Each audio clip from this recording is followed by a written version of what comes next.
ਤਾਂ ਫਿਰ ਉਹ ਨਾਦਰ ਸ਼ਾਹ ਕਹਿੰਦਾ ਹੈ ਕਿ ਜੇ ਇਸ ਤਰ੍ਹਾਂ ਦੀ ਇਹ ਸਿਰਲੱਥ ਯੋਧਿਆਂ ਦੀ ਕੌਮ ਹੈ ਤੇ ਫਿਰ ਇਹ ਛੇਤੀ ਹੀ ਤੇਰਾ ਦੇਸ਼ ਕੈਪਚਰ ਕਰ ਲੈਣਗੇ। ਤੈਨੂੰ ਮੈਂ ਇੱਕ ਸਲਾਹ ਦਿੰਦਾ ਹਾਂ ਕਿ ਇਹਨਾਂ ਦਾ ਖੁਰਾ ਖੋਜ ਮਟਾ ਦੇ। ਤੇ ਉੱਥੋਂ ਫਿਰ ਜਿਹੜਾ ਹੈ ਜ਼ਕਰੀਆ ਖਾਨ ਸਿੱਖਾਂ ਦੇ ਸਿਰਾਂ ਦੇ ਫਿਰ ਮੁੱਲ ਪਾਉਂਦਾ ਹੈ। ਨਾਮ ਸਿੰਘ ਬਨ ਮਜਬ ਖਾਲਸਾ ਛੋੜ ਦੇਤ ਸਭ ਜਗਤ ਲਾਲਸਾ ਪਰ ਤਿਰਿਆ ਸਮਝਤ ਮਾਤ ਸਮਾਨੇ ਚੋਰੀ ਯਾਰੀ ਨਿੰਦਨਾ ਠਾਨੇ। ਇਹ ਸਿੱਖਾਂ ਦਾ ਮਹਾਨ ਕਰੈਕਟਰ ਖੂੰਖਾਰ ਦਰਿੰਦੇ ਜਿਸ ਨੂੰ ਏਸ਼ੀਆ ਦਾ ਹਊਆ ਕਿਹਾ ਜਾਂਦਾ ਹੈ, ਜਿਸ ਤੋਂ ਲੋਕ ਥਰ ਥਰ ਕੰਬਦੇ ਸੀ ਸੈਨਾਵਾਂ ਦੇ ਨਾਲ ਜਦੋਂ ਇਹ ਭੇੜ ਹੁੰਦਾ ਹੈ ਤਾਂ ਕਿਹਾ ਜਾਂਦਾ ਹੈ ਕਿ 10,000 ਦੇ ਕਰੀਬ ਜਿਹੜੀ ਹੈ ਉਹ ਸੈਨਾ ਮਾਰੀ ਜਾਂਦੀ ਹੈ। ਨੇ ਨਾਦਰ ਸ਼ਾਹ ਅੱਗੇ ਗੋਡੇ ਟੇਕਤੇ। ਹਾਂਜੀ, ਤੇ ਇਸ ਤੋਂ ਕੁਝ ਮੁਆਵਜ਼ਾ ਵੀ ਨਾਦਰ ਸ਼ਾਹ ਨੇ ਕਿਹਾ ਸੀ ਜ਼ਕਰੀਆ ਖਾਨ ਨੂੰ ਵੀ ਇੰਨੀ ਤੇ ਤੂੰ ਮੁਆਵਜ਼ਾ ਜਿਹੜਾ ਸਾਨੂੰ ਇਕੱਠਾ ਕਰਕੇ ਪੰਜਾਬ ਚੋਂ। ਹਾਂਜੀ, 3 ਕਰੋੜ ਰੁਪਏ ਦਾ ਜ਼ਿਕਰ ਮਿਲਦਾ ਹੈ ਕਿ ਲੋਕ ਇਸ ਨੂੰ ਅਫਗਾਨਿਸਤਾਨ ਦਾ ਬਾਦਸ਼ਾਹ ਸਮਝਦੇ ਹਨ। ਅਸਲ ਦੇ ਵਿੱਚ ਇਹ ਈਰਾਨ ਦਾ ਬਾਦਸ਼ਾਹ ਸੀਗਾ।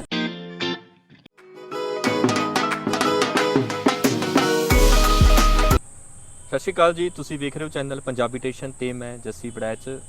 ਸੋ ਦੋਸਤੋ, ਅੱਜ ਆਪਾਂ ਜ਼ਿਕਰ ਕਰਾਂਗੇ, ਗੱਲਬਾਤ ਕਰਾਂਗੇ ਇੱਕ ਫਿਲਮ ਦਾ ਟ੍ਰੇਲਰ ਰਿਲੀਜ਼ ਹੁੰਦਾ ਹੈ। ਫਿਲਮ ਦਾ ਨਾਮ ਹੈ ਮਸਤਾਨੇ। ਟ੍ਰੇਲਰ ਆਪਾਂ ਸਾਰਿਆਂ ਨੇ ਵੇਖ ਲਿਆ ਤੇ ਟ੍ਰੇਲਰ ਦੇ ਵਿੱਚ ਕੁਝ ਜੋ ਇਤਿਹਾਸ ਤੇ ਝਾਤ ਪਾਈ ਗਈ ਹੈ।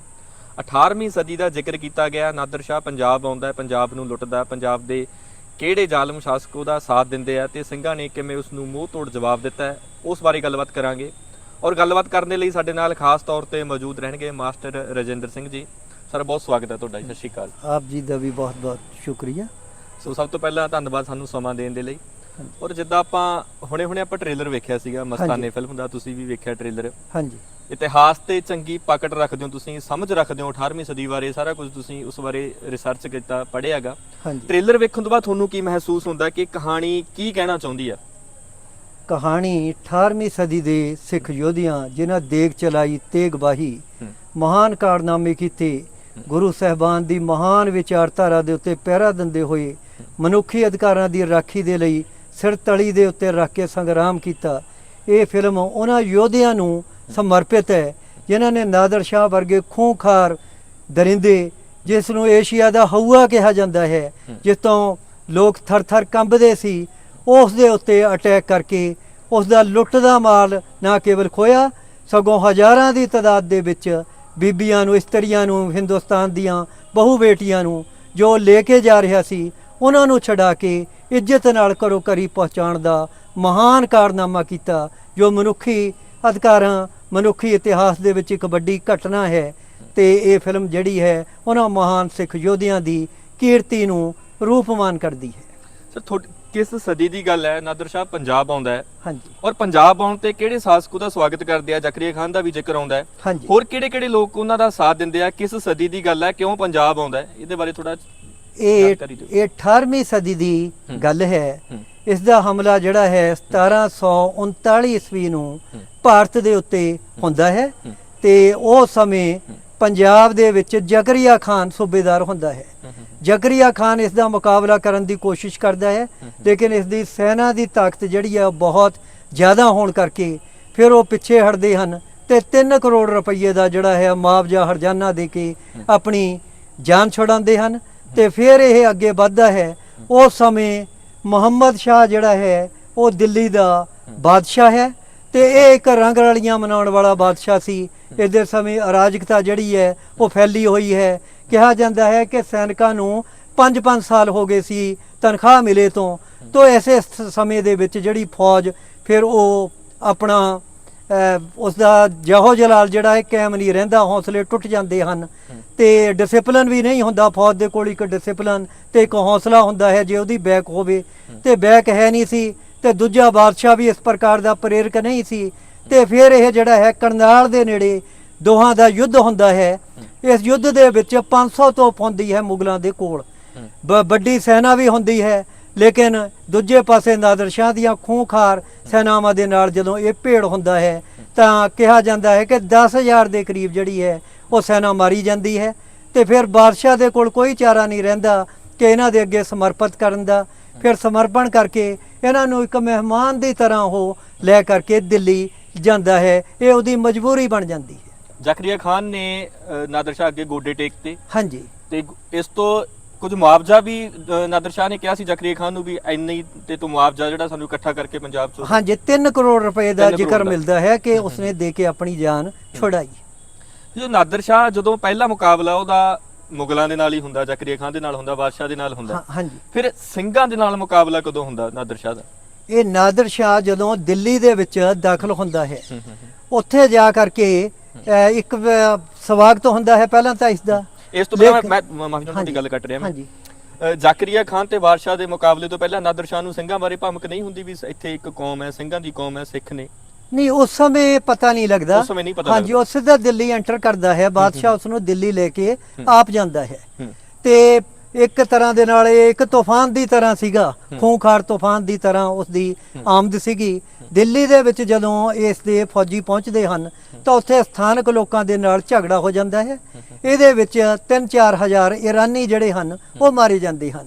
ਇੱਕ ਚੀਜ਼ ਮੈਂ ਇੱਥੇ ਜ਼ਿਕਰ ਕਰਨਾ ਬੜਾ ਜ਼ਰੂਰੀ ਸਮਝਦਾ ਹਾਂ, ਲੋਕ ਇਸ ਨੂੰ ਅਫਗਾਨਿਸਤਾਨ ਦਾ ਬਾਦਸ਼ਾਹ ਸਮਝਦੇ ਹਨ, ਅਸਲ ਦੇ ਵਿੱਚ ਇਹ ਈਰਾਨ ਦਾ ਬਾਦਸ਼ਾਹ ਸੀਗਾ।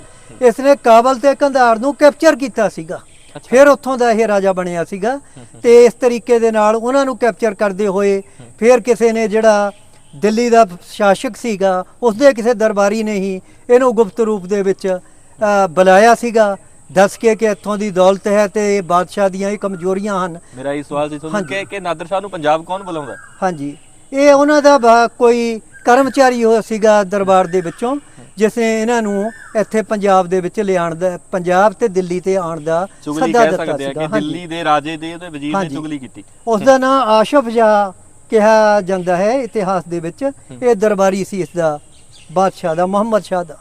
ਆਸਫ ਨੇ ਨਾਦਰ ਸ਼ਾਹ ਨੂੰ ਸੱਦਾ ਦਿੱਤਾ, ਚੁਗਲੀ ਕੀਤੀ ਵੀ ਇੱਥੇ ਪੰਜਾਬ ਦਿੱਲੀ ਚਾਹ ਤੇ ਪੰਜਾਬ ਨੂੰ। ਹਾਂਜੀ ਉਹਦੇ ਭੇਤ ਦੱਸੇ ਸਾਰੇ। ਭੇਤ ਦੱਸੇ। ਹਾਂਜੀ ਤੇ ਉਸ ਸਮੇਂ ਪੰਜਾਬ ਦਾ ਸ਼ਾਸਕ ਜ਼ਕਰੀਆ ਖਾਨ ਸੀਗਾ। ਜ਼ਕਰੀਆ ਖਾਨ ਗਵਰਨਰ ਪੰਜਾਬ ਦਾ ਸੀਗਾ। ਹਾਂਜੀ ਗਵਰਨਰ ਸੀਗਾ। ਗਵਰਨਰ ਸੀਗਾ। ਹਾਂਜੀ ਪਹਿਲਾਂ ਦਿੱਲੀ ਫਤਿਹ ਕਰਦਾ ਨਾਦਰ ਸ਼ਾਹ, ਫਿਰ ਪੰਜਾਬ ਆਉਂਦਾ?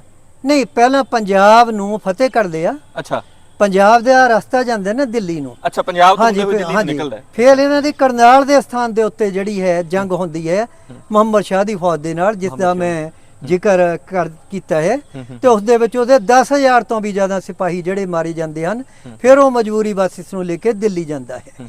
ਦਿੱਲੀ ਦੇ ਵਿੱਚ ਫਿਰ ਸਥਾਨਕ ਲੋਕਾਂ ਦੇ ਨਾਲ ਝਗੜਾ ਹੁੰਦਾ ਹੈ ਤੇ ਉਹਦੇ ਵਿੱਚ 3,000 ਇਰਾਨੀ ਜਿਹੜੇ ਮਾਰੇ ਜਾਂਦੇ ਹਨ। ਲੇਕਿਨ ਬਾਦਸ਼ਾਹ ਇਸ ਚੀਜ਼ ਨੂੰ ਸ਼ਾਂਤ ਕਰਨ ਦਾ ਯਤਨ ਕਰਦਾ ਹੈ ਨਾਦਰ ਸ਼ਾਹ। ਲੇਕਿਨ ਹੋਇਆ ਇਹ ਕਿ ਮਸਜਿਦ ਦੇ ਕੋਲ ਜਾ ਰਿਹਾ ਸੀਗਾ, ਉੱਥੇ ਕਿਸੇ ਨੇ ਇਸ ਦੇ ਉੱਤੇ ਗੋਲੀ ਚਲਾ ਦਿੱਤੀ। ਉਹ ਗੋਲੀ ਇਸ ਨੂੰ ਨਾ ਲੱਗ ਕੇ ਕਿਸੇ ਇਸ ਦੇ ਨਾਲ ਦੇ ਵਿਅਕਤੀ ਨੂੰ ਲੱਗੀ ਤੇ ਉੱਥੇ ਹੀ ਲਾਸ਼ ਬਣ ਗਿਆ। ਇਸ ਤੋਂ ਨਾਦਰ ਸ਼ਾਹ ਜਿਹੜਾ ਹੈ ਫਿਰ ਇਸ ਦਾ ਕ੍ਰੋਧ ਭੜਕ ਉੱਠਿਆ, ਇਹ ਮਸਜਿਦ ਦੇ ਵਿੱਚ ਬੈਠ ਗਿਆ ਤੇ ਇਸ ਨੇ ਕਤਲੇਆਮ ਦਾ ਜਿਹੜਾ ਹੈ ਹੁਕਮ ਦੇ ਦਿੱਤਾ ਤੇ ਉਹ ਫਿਰ ਕਤਲੇਆਮ ਜਿਹੜਾ ਹੈ ਕਈ ਘੰਟਿਆਂ ਤੱਕ ਜਿਹੜਾ ਹੈ ਚੱਲਿਆ। ਉਸ ਦੇ ਬਾਰੇ ਕਈ ਕਥਾਵਾਂ ਸਾਨੂੰ ਮਿਲਦੀਆਂ ਹਨ। ਇੱਕ ਤਾਂ ਇਹ ਜ਼ਿਕਰ ਮਿਲਦਾ ਹੈ ਕਿ ਉਸ ਦਾ ਵਜ਼ੀਰ ਜਿਹੜਾ ਹੈ ਇਹਦੇ ਕੋਲ ਆਇਆ ਜਦੋਂ ਇੰਨੀ ਵੱਡੀ ਤਾਦਾਦ ਦੇ ਵਿੱਚ। ਸੈयद ਮੁਹੰਮਦ ਲਤੀਫ ਲਿਖਦਾ ਹੈ ਕਿ 1.5 ਲੱਖ ਲੋਕ ਜਿਹੜੇ ਮਾਰੇ ਗਏ। ਹਾਲਾਂਕਿ ਹਾਂਜੀ ਰਤਨ ਸਿੰਘ ਜੱਗੀ ਇਹਨਾਂ ਦੀ ਗਿਣਤੀ 20,000 ਤੱਕ ਦੀ ਦੱਸਦਾ ਹੈ। ਜੇ 20,000 ਵੀ ਮਾਰੇ ਗਏ ਹਨ ਤਦ ਵੀ ਇਹ ਇੱਕ ਵੱਡੀ ਗਿਣਤੀ ਹੈ। ਤਾਂ ਉਸਨੇ ਕਿਹਾ ਕਿ ਹੁਣ ਜਿਉਂਦਾ ਤਾਂ ਕੋਈ ਬਚਿਆ ਨਹੀਂ, ਹੁਣ ਬਾਦਸ਼ਾਹ ਸਲਾਮ ਤੇ ਕਰੋ ਜਿਹੜੇ ਮਰ ਗਏ ਹਨ ਉਹਨਾਂ ਨੂੰ ਜਿਉਂਦੇ ਕਰ ਕਰਕੇ ਵੱਢੋ। ਤੇ ਇਹ ਜਦੋਂ ਇਸ ਨੂੰ ਪਤਾ ਲੱਗਦਾ ਹੈ ਤਾਂ ਫਿਰ ਉਸਨੇ ਕਤਲੇਆਮ ਰੋਕ ਦਿੱਤਾ। ਲੇਕਿਨ ਸੈयद ਮੁਹੰਮਦ ਲਤੀਫ ਇੱਕ ਗੱਲ ਲਿਖਦਾ ਹੈ ਕਿ ਮਸਜਿਦ ਦੇ ਵਿੱਚ ਫਿਰ ਬਾਦਸ਼ਾਹ ਮੁਹੰਮਦ ਸ਼ਾਹ ਹੰਝੂਆਂ ਭਰੀਆਂ ਅੱਖਾਂ ਦੇ ਨਾਲ ਰੋਂਦਾ ਹੋਇਆ ਇਹਦੇ ਕੋਲ ਪਹੁੰਚਦਾ ਹੈ ਤੇ ਕਹਿੰਦਾ ਹੈ ਕਿ ਇਸ ਸ਼ਹਿਰ ਦੇ ਉੱਤੇ ਹੁਣ ਦਇਆ ਕੀਤੀ ਜਾਏ, ਬਹੁਤ ਵੱਡਾ ਕਤਲੇਆਮ ਹੋ ਗਿਆ। ਇਸ ਦੇ ਵਿੱਚ ਇਤਿਹਾਸਕਾਰ ਜ਼ਿਕਰ ਕਰਦੇ ਹਨ ਕਿ ਨਾ ਕੇਵਲ ਹਿੰਦੂ ਸਗੋਂ ਮੁਸਲਮਾਨ ਜਿਹੜੇ ਹਨ ਉਹ ਵੀ ਜਿਉਂਦੇ ਸਾੜ ਦਿੱਤੇ ਗਏ। ਹਾਲਾਂਕਿ ਸ਼ਰਅ ਜਿਹੜੀ ਹੈ ਮੁਸਲਮਾਨ ਨੂੰ ਜਿਉਂਦਾ ਸਾੜਨ ਦੀ ਤੋਂ ਰੋਕਦੀ ਹੈ ਤੇ ਸੁੰਨੀ ਮੁਸਲਮਾਨ ਹੋਣ ਦੇ ਬਾਵਜੂਦ ਇਸ ਨੇ ਇਹ ਜਿਹੜਾ ਹੈ ਕਹਿਰ ਕਮਾਇਆ ਤੇ ਇਹਦੇ ਵਿੱਚ ਕੋਈ ਵੀ ਰਹਿਮ ਕਰਮ ਇਸ ਦੇ ਦਿਲ ਦੇ ਵਿੱਚ ਨਹੀਂ ਸੀ। ਇਹਦੇ ਸਿਪਾਹੀਆਂ ਨੇ ਜਿਹੜਾ ਹੈ ਕਿ ਅਮੀਰ ਘਰਾਂ ਦੀਆਂ ਛੱਤਾਂ ਫਰਸ਼ ਸਭ ਕੁਝ ਪੱਟ ਸੁੱਟੇ ਕਿ ਇੱਥੋਂ ਜਿਹੜੀ ਹੈ ਦੌਲਤ ਲੋਕਾਂ ਨੇ ਛੁਪਾਈ ਹੋਏਗੀ। ਸੋ ਇਹਨਾਂ ਦਾ ਮੁੱਖ ਆਕਰਸ਼ਣ ਜਿਹੜਾ ਹੈ ਉਹ ਦੌਲਤ ਸੀ। ਕੋਹ-ਨੂਰ ਹੀਰਾ ਜਿਹੜਾ ਹੈ ਉਹ ਵੀ ਇਹਨਾਂ ਨੂੰ ਇਸ ਲੁੱਟ ਦੇ ਮਾਰ ਦੇ ਵਿੱਚ ਪ੍ਰਾਪਤ ਹੁੰਦਾ ਹੈ। ਨਾਦਰ ਸ਼ਾਹ ਨੇ ਲੁੱਟਿਆ ਸੀ ਕੋਈ ਨਹੀਂ। ਹਾਂਜੀ ਤੇ ਪੰਜਾਬ ਫਿਰ ਕਦੋਂ ਆਉਂਦੇ ਆ ਜੀ? ਫਿਰ ਇਹ ਉੱਥੋਂ ਇਹ ਘਟਨਾ ਜਿਹੜੀ ਹੈ 9 ਮਾਰਚ 1939 ਨੂੰ ਇਹ ਦਿੱਲੀ ਦੇ ਵਿੱਚ ਦਾਖਲ ਹੁੰਦਾ ਹੈ। ਦਿੱਲੀ ਚ ਉੱਥੇ ਫਿਰ ਇਹ ਕਈ ਦਿਨ ਰੁਕਦਾ ਹੈ, ਲੁੱਟਮਾਰ ਪੂਰੀ ਮਚਾਉਂਦਾ ਹੈ, ਧਨ ਦੌਲਤ ਲੁੱਟਦਾ ਹੈ ਉਹਨਾਂ ਦੀ ਸਾਰੀ। ਕਿਹਾ ਜਾਂਦਾ ਹੈ ਕਿ ਹਜ਼ਾਰਾਂ ਦੀ ਤਾਦਾਦ ਦੇ ਵਿੱਚ ਇਹ ਚੀਜ਼ਾਂ ਲੈ ਕਰਕੇ ਆਉਂਦਾ ਹੈ, ਜਿਹਦੇ ਜ਼ਿਕਰ ਸਾਨੂੰ ਇਤਿਹਾਸ ਵਿੱਚ ਮਿਲਦਾ ਹੈ। 1000 ਹਾਥੀ, 7000 ਘੋੜੇ, 10000 ਊਂਠ, 2000 ਚੰਗੇ ਤਰਖਾਣ ਮਿਸਤਰੀ ਜਿਹੜੇ ਹਨ ਉਹ ਇਹ ਨਾਲ ਲੈ ਕਰਕੇ ਚੱਲਦਾ ਹੈ। ਮਿਸਤਰੀ ਵੀ ਨਾਲ ਚੱਲਦੇ ਸੀ ਹਾਂਜੀ ਹਾਂਜੀ, ਲੈ ਕੇ ਉੱਥੋਂ ਦਿੱਲੀ ਤੋਂ ਕਾਰੀਗਰ ਕਿ ਮੈਂ ਹੁਣ ਆਪਣੇ ਉੱਥੇ ਜਾ ਕੇ ਉੱਥੇ ਚੰਗਾ ਕੰਮ ਇਹਨਾਂ ਤੋਂ ਕਰਾਵਾਂਗਾ, ਉਸਾਰੀਆਂ ਕਰਾਵਾਂਗਾ, ਤੇ ਨਾਲ ਕਰੋੜਾਂ ਰੁਪਏ ਦਾ ਸੋਨਾ ਤੇ ਹੋਰ ਤਾਂ ਦੌਲਤ, ਜਿਹਦੇ ਵਿੱਚ ਕੋਹ-ਨੂਰ ਹੀਰਾ ਵੀ ਸ਼ਾਮਲ ਹੈ, ਤੇ ਨਾਲ ਇਸਤਰੀਆਂ ਨੂੰ ਵੀ ਲੈ ਕਰਕੇ ਚੱਲਦਾ ਹੈ।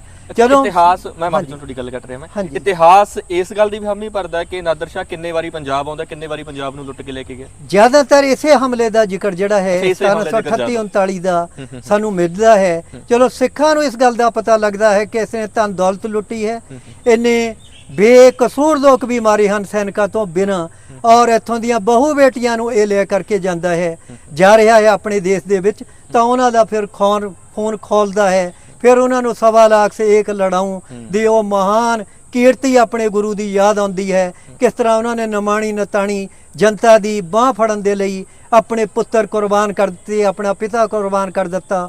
ਉਹ ਇਤਿਹਾਸ ਉਹਨਾਂ ਅੱਗੇ ਘੁੰਮਦਾ ਹੈ। ਤੇ ਫਿਰ ਇਹ ਕਿਉਂਕਿ ਸ਼ਿਵਾਲਕ ਦੀਆਂ ਪਹਾੜੀਆਂ ਦੇ ਨਾਲ ਨਾਲ ਚੱਲਦਾ ਹੈ, ਕਿਉਂਕਿ ਮਈ ਮਹੀਨਾ ਹੈ, ਇਹ ਮਈ ਮਹੀਨੇ ਦੇ ਵਿੱਚ ਉਹਨਾਂ ਨੂੰ ਗਰਮੀ ਲੱਗਦੀ ਹੈ ਬਹੁਤ, ਉਹ ਇਸ ਦੇ ਆਦੀ ਨਹੀਂ ਹਨ। ਤੇ ਅਖਨੂਰ ਦੇ ਨੇੜੇ ਚਨਾਹ ਦਰਿਆ ਪੈਂਦਾ ਹੈ, ਉੱਥੇ ਆ ਕਰਕੇ ਸਿੱਖ ਜਿਹੜੇ ਹਨ ਜੱਸਾ ਸਿੰਘ ਆਹਲੂਵਾਲੀਆ ਦੀ ਕਮਾਨ ਦੇ ਥੱਲੇ ਇਹਨਾਂ ਦੇ ਉੱਤੇ ਭੁੱਖੇ ਸ਼ੇਰਾਂ ਦੀ ਤਰ੍ਹਾਂ ਟੁੱਟ ਕੇ ਪੈ ਜਾਂਦੇ ਹਨ। ਇਸ ਨੂੰ ਕੋਈ ਆਸ ਨਹੀਂ ਸੀ ਕਿ ਮੈਂ ਪੂਰਾ ਹਿੰਦੁਸਤਾਨ ਨਵਾ ਦਿੱਤਾ ਹੈ ਤੇ ਮੇਰਾ ਕੋਈ ਸਾਹਮਣਾ ਕਰਨ ਵਾਲਾ ਨਹੀਂ। ਆਪਦੀ ਹਉਮੈ, ਆਪਦੇ ਹੰਕਾਰ ਚ ਜਾ ਰਿਹਾ। ਹਾਂਜੀ, ਤੇ ਸਿੱਖ ਸਿਰ ਤਲੀ ਦੇ ਉੱਤੇ ਧਰ ਕੇ ਮਜ਼ਲੂਮਾਂ ਦੇ ਲਈ ਲੜਨ ਵਾਲੀ ਕੌਮ ਹੈ ਤੇ ਗੁਰੂ ਨੂੰ ਅੰਗ ਸੰਗ ਸਮਝਣ ਵਾਲੀ ਕੌਮ ਹੈ। ਉਹ ਇਹਨਾਂ ਦੇ ਉੱਤੇ ਟੁੱਟ ਕੇ ਪੈ ਜਾਂਦੇ ਹਨ ਤੇ ਇਸ ਦੀ ਧਨ ਦੌਲਤ ਜਿੱਥੇ ਬਹੁਤ ਵੱਡਾ ਹਿੱਸਾ ਲੁੱਟ ਕੇ ਗਰੀਬਾਂ ਨੂੰ ਵੰਡਦੇ ਹਨ, ਉੱਥੇ ਦੇਸ਼ ਦੀ ਬਹੂ ਬੇਟੀਆਂ ਦੀ ਆਬਰੂ ਜਿਹੜੀ ਹੈ ਉਹ ਬਚਾਉਣ ਦਾ ਮਹਾਨ ਕਾਰਨਾਮਾ ਕਰਦੇ ਹਨ। ਫਿਰ ਉਹਨਾਂ ਨੂੰ ਆਪਣੀਆਂ ਭੈਣਾਂ ਵਾਂਗ, ਆਪਣੀਆਂ ਬੇਟੀਆਂ ਵਾਂਗ ਉਹਨਾਂ ਦੇ ਘਰੋਂ ਘਰੀ ਪਹੁੰਚਾਉਣ ਦਾ ਇਹ ਮਹਾਨ ਕਾਰਨਾਮਾ ਜਿਹੜਾ ਹੈ ਅੰਜਾਮ ਦਿੰਦੇ ਹਨ। ਅੱਛਾ, ਜਦੋਂ ਸਿੰਘਾਂ ਦਾ ਮੁਕਾਬਲਾ ਹੁੰਦਾ ਨਾਦਰ ਸ਼ਾਹ ਦੇ ਨਾਲ, ਤੇ ਨਾਦਰ ਸ਼ਾਹ ਫਿਰ ਜ਼ਕਰੀਆ ਖਾਨ ਦੇ ਨਾਲ ਗੱਲਬਾਤ ਕਰਦਾ ਵੀ ਇਹ ਕਿਹੜੇ ਬੰਦੇ ਨੇ ਜਿਨ੍ਹਾਂ ਨੇ ਅੱਜ ਤੱਕ ਮੈਨੂੰ ਤਾਂ ਕਿਸੇ ਨੇ ਹੱਥ ਪਾਉਣ ਦੀ ਕੋਸ਼ਿਸ਼ ਨਹੀਂ ਕੀਤੀ ਸੀ, ਹਾਂਜੀ, ਮੇਰੇ ਅੱਗੇ ਤਾਂ ਕਿਸੇ ਨੇ ਅੱਖ ਨਹੀਂ ਚੱਕੀ ਸੀ, ਇਹ ਕਿਹੜੇ ਬੰਦੇ ਨੇ ਜਿਨ੍ਹਾਂ ਨੇ ਮੇਰਾ ਸਾਰਾ ਕੁਝ ਲੁੱਟ ਲਿਆ। ਹਾਂਜੀ, ਇਹ ਜ਼ਕਰੀਆ ਖਾਨ ਦੇ ਕੋਲ ਫਿਰ ਲਾਹੌਰ ਪਹੁੰਚਦਾ ਹੈ। ਦਿੱਲੀ ਜਾਣ ਤੋਂ ਪਹਿਲਾਂ ਇਹ ਲਾਹੌਰ ਦੇ ਵਿੱਚ ਆਪਣਾ ਸਿੱਕਾ ਵੀ ਚਲਾ ਕਰਕੇ ਗਿਆ ਸੀਗਾ। ਅੱਛਾ, ਤੇ ਉਦੋਂ ਜਦੋਂ ਇਹ ਫਿਰ ਉੱਥੇ ਆ ਕੇ ਮਿਲਦਾ ਹੈ, ਫਿਰ ਜ਼ਕਰੀਆ ਖਾਨ ਨੂੰ ਪੁੱਛਦਾ ਹੈ ਕਿ ਇਹ ਕੌਣ ਲੋਕ ਹਨ। ਫਿਰ ਉਹ ਦੱਸਦਾ ਹੈ ਕਿ ਇਹ ਇੱਕ ਪ੍ਰਕਾਰ ਦੀ ਮਹਾਨ ਸਿਰਦੱਥ ਯੋਧਿਆਂ ਦੀ ਕੌਮ ਹੈ ਜੋ ਸਾਲ ਦੇ ਵਿੱਚ 2 ਵਾਰ ਅੰਮ੍ਰਿਤਸਰ ਸਰੋਵਰ ਦੇ ਵਿੱਚ ਇਸ਼ਨਾਨ ਕਰਦੇ ਹਨ। ਉੱਥੋਂ ਇਹਨਾਂ ਨੂੰ ਸ਼ਕਤੀ ਜਿਹੜੀ ਹੈ ਪ੍ਰਾਪਤ ਹੁੰਦੀ ਹੈ। ਨਾਮ ਸਿੰਘ ਬਨ ਮਜਬ ਖਾਲਸਾ, ਛੋੜ ਦੇਤ ਸਭ ਜਗਤ ਲਾਲਸਾ, ਪਰ ਤਿਰਿਆ ਸਮਝਤ ਮਾਤ ਸਮਾਨੇ, ਚੋਰੀ ਯਾਰੀ ਨਿੰਦਨਾ ਠਾਨੇ। ਇਹ ਸਿੱਖਾਂ ਦਾ ਮਹਾਨ ਕਰੈਕਟਰ ਉਸ ਨੂੰ ਦੱਸਦਾ ਹੈ ਕਿ ਕਿਸ ਪ੍ਰਕਾਰ ਲੋਕਾਂ ਦੀਆਂ ਧੀਆਂ ਭੈਣਾਂ ਨੂੰ ਆਪਣੀਆਂ ਧੀਆਂ ਭੈਣਾਂ ਸਮਝਦੇ ਹਨ। ਇੱਕ ਹੋਏ ਤਾਂ 100 ਲੜੇ, ਕੱਲਾ ਕੱਲਾ 100 ਦੇ ਨਾਲ ਵੀ ਭਿੜ ਪੈਂਦਾ ਹੈ। ਮਰਨੇ ਤੇ ਬੇਮੂਲ ਨਾ ਡਰੇ, ਇਹ ਬਿਲਕੁਲ ਮਰਨੇ ਤੋਂ ਨਹੀਂ ਡਰਦੇ। ਤੇ ਫਿਰ ਉਹ ਦੱਸਦਾ ਹੈ ਕਿ ਇਹਨਾਂ ਦੀਆਂ ਦੇ ਘਰ ਘਾੜ ਤਾਂ ਇਹਨਾਂ ਦੇ ਘੋੜੇ ਦੀਆਂ ਕਾਠੀਆਂ ਹਨ, ਉਹਦੇ ਉੱਪਰ ਹੀ ਇਹ ਚੱਲਦੇ ਫਿਰਦੇ ਹਨ ਤੇ ਇਹ ਕਿਸੇ ਤੋਂ ਡਰਦੇ ਨਹੀਂ ਤੇ ਜਾਨ ਵਾਰਨ ਦੇ ਲਈ ਸਦਾ ਤਿਆਰ ਰਹਿੰਦੇ ਹਨ, ਮਜਲੂਮਾਂ ਦੀ ਰਾਖੀ ਕਰਦੇ ਹਨ।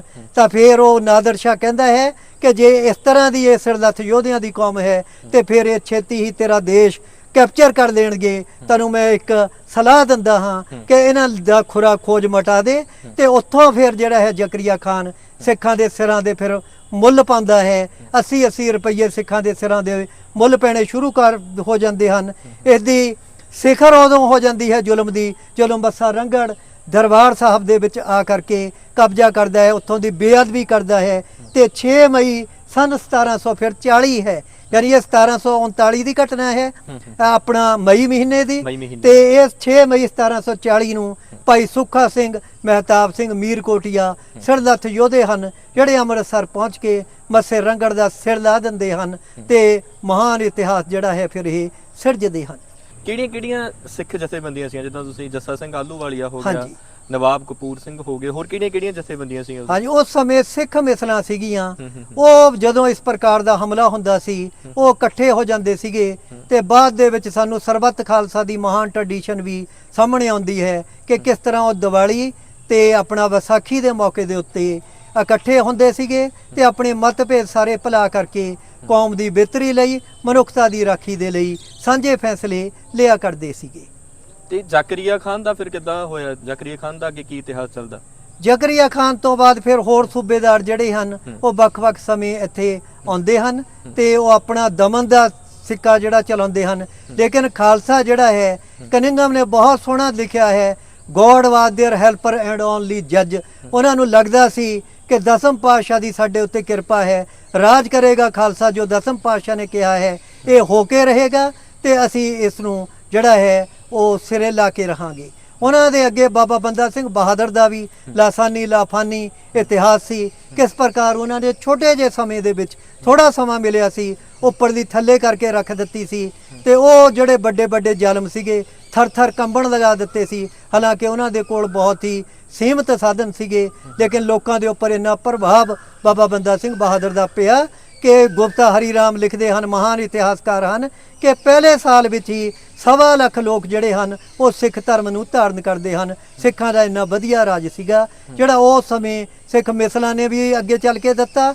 ਉਹ ਦੁਨੀਆ ਦੇ ਵਿੱਚ ਆਪਣੇ ਆਪ ਦੇ ਵਿੱਚ ਆਪਣੀ ਇੱਕ ਮਿਸਾਲ ਸੀ ਕਿ ਬਹੁਤ ਥੋੜੇ ਸਾਧਨਾਂ ਦੇ ਵਿੱਚ ਬਹੁਤ ਚੰਗਾ ਲੋਕ ਭਲਾਈ ਵਾਲਾ ਰਾਜ ਜਿਹੜਾ ਹੈ ਉਹਨਾਂ ਨੇ ਦਿੱਤਾ। ਉਹਨਾਂ ਦਾ ਇਰਾਦਾ ਕੋਈ ਇਲਾਕਿਆਂ ਦੇ ਉੱਤੇ ਕਬਜ਼ਾ ਕਰਨਾ ਨਹੀਂ ਸੀ, ਬਲਕਿ ਸਿੱਖ ਸਰਦਾਰ ਇਸ ਨੂੰ ਆਪਣੇ ਭਾਗ ਸਮਝਦੇ ਸੀ ਕਿ ਉਹ ਲੰਗਰ ਦੇ ਵਿੱਚ ਆਪ ਜਾ ਕੇ ਲੋਕਾਂ ਨੂੰ ਦੀ ਸੇਵਾ ਕਰਿਆ ਕਰਦੇ ਸੀਗੇ। ਕੀ ਬਾਤ। ਸੋ ਇਹ ਕਿਤੇ ਅਨੁਮਾਨ ਜਾਂ ਅੰਦਾਜ਼ਾ ਕਿਤੇ ਲਗਾਇਆ ਗਿਆ ਕਿ ਪੰਜਾਬ ਦੀ ਕਿੰਨੀ ਲੁੱਟ ਹੋਈ ਹੈ? ਪੰਜਾਬ ਦੇ ਉੱਤੇ ਇਸ ਤੋਂ ਬਾਅਦ ਨਾਦਰ ਸ਼ਾਹ ਦਾ ਜਿਹੜਾ ਚੇਲਾ ਹੈ ਅਹਿਮਦ ਸ਼ਾਹ ਅਬਦਾਲੀ, ਉਹ ਵੱਡੇ ਹਮਲੇ ਕਰਨੇ ਸ਼ੁਰੂ ਕਰ ਦਿੰਦਾ ਹੈ। ਇਹ ਅਫਗਾਨ ਸੀਗਾ ਜਾਂ ਨਾਦਰ ਸ਼ਾਹ ਈਰਾਨੀ ਸੀਗਾ। ਉਸਦੇ ਫਿਰ ਹਮਲੇ ਹੁੰਦੇ ਹਨ 5 ਫਰਵਰੀ 1762 ਨੂੰ, ਜਿਹੜਾ ਉਸਦਾ ਵੱਡਾ ਹਮਲਾ ਹੁੰਦਾ ਹੈ। ਇਸ ਦੇ ਵਿੱਚ 30,000 ਤੋਂ ਵੀ ਵੱਧ ਸਿੰਘ ਜਿਹੜੇ ਉਹ ਸ਼ਹੀਦ ਹੁੰਦੇ ਹਨ, ਲੇਕਿਨ ਸਿੱਖ ਫਿਰ ਵੀ ਚੜ੍ਹਦੀ ਕਲਾ ਦੇ ਵਿੱਚ ਰਹਿੰਦੇ ਹਨ। ਇਸੇ ਸਾਲ ਦੀ ਦੀਵਾਲੀ ਨੂੰ ਸਿੱਖ ਫਿਰ ਅੰਮ੍ਰਿਤਸਰ ਦੇ ਵਿੱਚ ਇਕੱਠੇ ਹੁੰਦੇ ਹਨ, ਕਿਉਂਕਿ 13 ਜਨਵਰੀ ਸਨ 1761 ਨੂੰ ਅਹਿਮਦ ਸ਼ਾਹ ਅਬਦਾਲੀ ਮਰਾਠਿਆਂ ਨੂੰ ਹਾਰ ਦਿੰਦਾ ਹੈ ਪਾਣੀਪਤ ਦੇ ਮੈਦਾਨ ਦੇ ਵਿੱਚ। ਜਦੋਂ ਉਹ ਵਾਪਸ ਆਉਂਦਾ ਹੈ ਤਾਂ 2200 ਇਸਤਰੀਆਂ ਨੂੰ ਜਿਹੜਾ ਉਹ ਲੈ ਕਰਕੇ ਜਾ ਰਿਹਾ ਸੀ, ਤਾਂ ਜੱਸਾ ਸਿੰਘ ਆਹਲੂਵਾਲੀਆ ਦੀ ਅਗਵਾਈ ਦੇ ਥੱਲੇ ਸਿੱਖ ਉਸ ਨੂੰ ਉਹਨਾਂ ਨੂੰ ਛਡਾ ਕੇ ਇੱਜ਼ਤ ਨਾਲ ਘਰੋਂ ਘਰੀ ਪਹੁੰਚਾਉਂਦੇ ਹਨ। ਮੇਜਰ ਜੇਮਸ ਜਬਰਾਨ history of the region and progress of the 6 ਦੇ ਵਿੱਚ ਇਹ ਇਸ ਘਟਨਾ ਦਾ ਜ਼ਿਕਰ ਕਰਦੇ ਹਨ। ਇਹ ਅੰਗਰੇਜ਼ ਨੇ ਆਪਣਾ ਰੈਜੀਡੈਂਟ ਦਿੱਲੀ ਦੇ ਵਿੱਚ ਇਸ ਇਲਾਕੇ ਦੇ ਉੱਪਰ ਖਾਸ ਤੌਰ ਤੇ ਸਿੱਖਾਂ ਦੀਆਂ ਗਤੀਵਿਧੀਆਂ ਦੇ ਉੱਪਰ ਨਜ਼ਰ ਰੱਖਣ ਦੇ ਲਈ ਛੱਡਿਆ ਹੋਇਆ ਸੀ। ਉਹ ਇਸ ਨੂੰ ਇਤਿਹਾਸ ਦੇ ਵਿੱਚ ਦਰਜ ਕਰਦਾ ਹੈ ਤੇ ਇਸੇ ਘਟਨਾ ਦਾ ਸਬਕ ਸਿਖਾਉਣ ਦੇ ਲਈ ਉਸਨੇ 5 ਫਰਵਰੀ ਸਨ 1762 ਨੂੰ ਸਿੱਖਾਂ ਨੂੰ ਖਤਮ ਕਰਨ ਦੇ ਲਈ ਹਮਲਾ ਕੀਤਾ। 30,000 ਦੀ ਗਿਣਤੀ ਦੇ ਵਿੱਚ ਸਿੱਖ ਸ਼ਹੀਦ ਹੁੰਦੇ ਹਨ, ਲੇਕਿਨ ਉਸ ਦੇ ਬਾਵਜੂਦ ਉਸੇ ਦੀਵਾਲੀ ਨੂੰ ਜਿਹੜੀ ਆਉਂਦੀ ਹੈ ਫਿਰ ਨਵੰਬਰ ਮਹੀਨੇ ਦੇ ਵਿੱਚ 1762 ਦੀ, ਉਸ ਦਿਨ ਸੂਰਜ ਗ੍ਰਹਿਣ ਵੀ ਲੱਗਿਆ ਹੋਇਆ ਸੀ। ਸਿੱਖ ਤੇ ਅਹਿਮਦ ਸ਼ਾਹ ਅਬਦਾਲੀ ਦੀਆਂ ਫੌਜਾਂ ਫਿਰ ਭਿੜਦੀਆਂ ਹਨ। ਸਿੱਖ ਅੰਮ੍ਰਿਤਸਰ ਦੀ ਪਾਬੰਦਤਾ ਦੇ ਲਈ ਸਰਤਲੀ ਦੇ ਧਰ ਤੇ ਉੱਠ ਕੇ ਲੜਦੇ ਹਨ ਤੇ ਰਾਤ ਨੂੰ ਉਸ ਨੂੰ ਭੱਜ ਜਾਣ ਦੇ ਲਈ ਮਜਬੂਰ ਕਰ ਦਿੰਦੇ ਹਨ। ਇਹ ਇਤਿਹਾਸ ਦੀ ਬਹੁਤ ਵੱਡੀ ਘਟਨਾ ਹੈ ਜਿਹੜੀ ਸਿੱਖਾਂ ਦੀ ਆਪਣੇ ਅੰਮ੍ਰਿਤਸਰ ਦੇ ਦਰਸ਼ਨ ਇਸ਼ਨਾਨ ਦੇ ਲਈ ਮਰ ਮਿਟਣ ਦੀ ਭਾਵਨਾ ਨੂੰ ਵਿਅਕਤ ਕਰਦੀ ਹੈ। ਇੱਕ ਹੋਰ ਵੀ ਇੱਕ ਜਿਹੜੀ ਅਸੀਂ ਅੱਜ ਤੱਕ ਵੀ ਕਹਾਵਤ ਅਸੀਂ ਪੜ੍ਹਦੇ ਹਾਂ, ਕਹਿ ਜਾਂਦੇ ਕਹਿੰਦੇ ਸਿੱਖਾਂ ਦੇ 12 ਵੱਜ ਗਏ। ਕਈ ਲੋਕ ਇਹਨੂੰ ਮਜ਼ਾਕ 'ਚ ਵੀ ਲੈ ਕੇ ਜਾਂਦੇ ਸੀਗੇ, ਪਰ ਉਸ ਦੀ ਅਸਲ ਜਿਹੜੀ ਉਹ ਗੱਲ ਬਣੀ ਸੀਗੀ, ਕਿਵੇਂ ਬਣੀ ਸੀ ਸਿੱਖਾਂ ਦੇ 12 ਵੱਜ ਗਏ? ਹਾਂਜੀ, ਉਹਦਾ ਮਤਲਬ ਇਹੀ ਸੀ ਕਿ ਸਿੱਖਾਂ ਦੇ ਕੋਲ ਫੌਜਾਂ ਦੀ ਬਹੁਤਾਤ ਨਹੀਂ ਸੀ, ਨਾ ਵੈਰੀਆਂ ਜਿੰਨੇ ਹਥਿਆਰ ਸੀਗੇ, ਤਾਂ ਉਹਨਾਂ ਦੇ ਕੋਲ ਗਰੀਲਾ ਵਾਰਫੇਅਰ ਸੀਗਾ, ਗੁਰੀਲਾ ਯੁੱਧ ਵਰਤਦੇ ਸੀਗੇ। ਉਹ ਪਹਿਲਾਂ ਉਸਦੀ ਬੈਰੀ ਦੀ ਤਾਕਤ ਦਾ ਅੰਦਾਜ਼ਾ ਲਗਾ ਲੈਂਦੇ ਸੀਗੇ, ਉਸਦਾ ਕਮਜ਼ੋਰ ਭਾਗ ਕਿਹੜਾ ਹੈ ਤੇ ਫਿਰ ਕਿਹੜਾ ਸਮਾਂ ਢੁਕਵਾਂ ਹੋਏਗਾ। ਫਿਰ ਉਹ ਰਾਤ ਨੂੰ 12 ਵਜੇ ਦੇ ਕਰੀਬ ਕਿਹਾ ਜਾਂਦਾ ਹੈ ਕਿ ਆਪਣਾ ਹੱਲਾ ਬੋਲ ਦਿੰਦੇ ਸੀ। ਜਦੋਂ ਬੈਰੀ ਸੁੱਤਾ ਪਿਆ ਹੁੰਦਾ ਸੀ ਉਸ ਨੂੰ ਭਾਜੜ ਪਾ ਦਿੰਦੇ ਸੀ ਤੇ ਫਿਰ ਉੱਥੋਂ ਲੁੱਟ ਮਾਰ ਦਾ ਮਾਲ ਤੇ ਬੰਦੀਆਂ ਨੂੰ ਵੀ ਛਡਾ ਕਰਕੇ ਉਹਨਾਂ ਦੀ ਖਲਾਸੀ ਕਰਦੇ ਸੀ। ਇਸੇ ਕਰਕੇ ਜੱਸਾ ਸਿੰਘ ਆਹਲੂਵਾਲੀਆ ਨੂੰ ਬੰਦੀ ਛੋੜ ਵੀ ਜਿਹੜਾ ਹੈ ਕਿਹਾ ਜਾਂਦਾ ਹੈ। ਉੱਥੋਂ ਬਣੀ ਸੀ ਗੱਲ ਵੀ ਸਿੱਖਾਂ ਦੇ 12 ਵਜ ਗਏ, ਸਿੰਘਾਂ ਦੇ 12 ਵਜ ਗਏ। ਹਾਂਜੀ। ਤੇ ਸਰ ਜਿੱਦਾਂ ਕਿ ਅਸੀਂ ਗੱਲਾਂ ਬਾਤਾਂ ਕੀਤੀਆਂ ਨੇ, ਇਹ ਸਾਰੀਆਂ ਮਸਤਾਨੇ ਫਿਲਮ ਦੇ ਵਿੱਚ ਟ੍ਰੇਲਰ 'ਚ ਵਿਖਾਈਆਂ ਗਈਆਂ ਨੇ। ਤੁਹਾਨੂੰ ਕੀ ਲੱਗਦਾ ਕਿ ਜਦੋਂ ਇਹੋ ਜਿਹਾ ਸਿਨੇਮਾ ਬਣਦਾ, ਇਹੋ ਜਿਹੀਆਂ ਫਿਲਮਾਂ ਬਣਦੀਆਂ ਨੇ, ਤਾਂ ਸਾਡਾ ਯੂਥ ਆ, ਸਾਡੇ ਪੰਜਾਬ ਦੇ ਜਵਾਕ ਉਹ ਇਤਿਹਾਸ ਨਾਲ ਜਲਦੀ ਜੁੜ ਜਾਂਦੇ ਨੇ? ਤੁਸੀਂ ਜਿੱਦਾਂ ਕਿ ਹੋ ਸਕਦਾ ਅਸੀਂ ਕਿਤਾਬਾਂ 'ਚ ਉਹ ਚੀਜ਼ਾਂ ਘੱਟ ਸਿੱਖੀਏ, ਹਾਂਜੀ, ਤੁਹਾਨੂੰ ਲੱਗਦਾ ਕਿ ਸਿਨੇਮਾ ਇੱਕ ਬਹੁਤ ਚੰਗਾ ਮਾਧਿਅਮ ਹੈ ਜਿਹਨੂੰ ਅਸੀਂ ਸਿਨੇਮੇ ਦੀ ਸਮਝ ਸਾਡੇ 'ਚ ਜਲਦੀ ਆ ਜਾਂਦੀ ਹੈ? ਇਹ ਹਰੇਕ ਦੌਰ ਦਾ ਆਪਣਾ ਆਪਣਾ ਤਰੀਕਾ ਹੁੰਦਾ ਗੱਲ ਕਹਿਣ ਦਾ। ਕਦੇ ਕਿੱਸਾ ਕਾਪ ਹੁੰਦਾ ਸੀਗਾ, ਬਿਲਕੁਲ, ਬਿਲਕੁਲ। ਅਖਾੜੇ ਲੱਗਿਆ ਕਰਦੇ ਅਖਾੜੇ ਲੱਗਿਆ ਕਰਦੇ ਸੀ। ਸੀ। ਸੋ ਹੁਣ ਅੱਜ ਦਾ ਯੁੱਗ ਦੇ ਵਿੱਚ ਮੀਡੀਆ ਦਾ ਜਿਹੜਾ ਹੈ ਬਹੁਤ ਵੱਡਾ ਪ੍ਰਭਾਵ ਹੈ, ਉਹਦਾ ਨਕਾਰਾਤਮਕ ਪ੍ਰਭਾਵ ਵੀ ਬਹੁਤ ਜਾ ਰਿਹਾ ਹੈ। ਤੇ ਜੇ ਇਸ ਪ੍ਰਕਾਰ ਦੀਆਂ ਫਿਲਮਾਂ ਚੰਗੀਆਂ ਬਣਨ ਜਿਹੜੀਆਂ ਬੱਚਿਆਂ ਨੂੰ ਆਪਣੇ ਇਤਿਹਾਸ ਦੇ ਨਾਲ, ਆਪਣੇ ਮਹਾਨ ਵਿਰਸੇ ਨਾਲ, ਆਪਣੇ ਮਹਾਨ ਮਾਨਵੀ ਮੁੱਲਾਂ ਦੇ ਨਾਲ ਜੋੜਨ, ਤਾਂ ਫਿਰ ਇਹਨਾਂ ਦਾ ਪ੍ਰਭਾਵ ਚੰਗਾ ਵੀ ਪਏਗਾ। ਤੇ ਯੂਥ ਜਿਹੜਾ ਹੈ ਉਹ ਗਲਤ ਪ੍ਰਕਾਰ ਦੀਆਂ ਜਿਹੜੀਆਂ ਫਿਲਮਾਂ ਏ ਉਹਨਾਂ ਨੂੰ ਦੇਖਣ ਦੀ ਬਜਾਏ ਚੰਗੀ ਜਿਹੜੀ ਚੀਜ਼ ਜਦੋਂ ਅਵੇਲੇਬਲ ਹੋਏਗੀ ਫਿਰ ਉਸ ਦੇ ਪਾਸੇ ਵੀ ਅਸੀਂ ਮੁੜਨ ਦੀ ਆਸ ਰੱਖਦੇ ਹਾਂ। ਜਦੋਂ ਚੰਗੀ ਚੀਜ਼ ਬਣੇਗੀ ਨਹੀਂ ਫਿਰ ਉਹ ਲਾਜ਼ਮੀ ਮਾੜੇ ਪਾਸੇ ਜਾਏਗਾ।